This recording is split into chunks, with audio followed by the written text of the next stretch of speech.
પણ બીજા શ્યામ મારામાં રોવાનું વધારે છે. એને મારા જ ને તું ઈ તો કે અરે પણ એ ક્યારનો રોવે, સાનો નથી રહેતો એટલે મારું છું. લા હું છું તે રોવે છે મેં માર્યો તે રોવે. એમ મારે છોકરું નો સુધરે એને માસ્તર પાસે લઈ જાય. તો આને હોસ્ટેલ ભેગો કરો હવે. લા આમ તું નિરાત રાખ, મારે સરપંચ ને જવાબ દેવો અઘરો થઈ જાય. માસ્તર આને આપણે વેચવાનું હોસ્ટેલમાં બેહાડવાનો છે. લા ટેણિયાવ કેવો અત્યારે તમારો જમાનો આવ્યો ભણવાનો. લા અત્યારે તો તમે સ્માર્ટ બોર્ડ માં ભણો છો.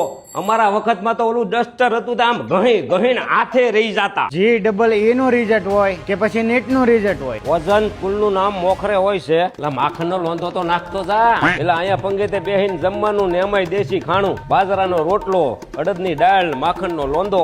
બે હાથે ખાવા માંડીને અહીંયા ખાવાનું સારું છે તો પાછું ખાધે રાખજે. આ નિશાળમાં બાળ મંદિર થી લઈને 12મા ધોરણ સુધીનો અભ્યાસ કરાવે છે. અને 5મા ધોરણથી હોસ્ટેલના સુવિધા આપવામાં આવે છે. અહીંયા ટ્રસ્ટી છે ઈ શિક્ષક છે, એટલે બાળકોની જવાબદારી બધી એમની જ રહેશે. એ કાકા સરપંચ ને કેજો છોકરાની કઈ ચિંતા ન કરે. હવે રહેવાની ને ભણવાની ને બધી જવાબદારી અમારી છે.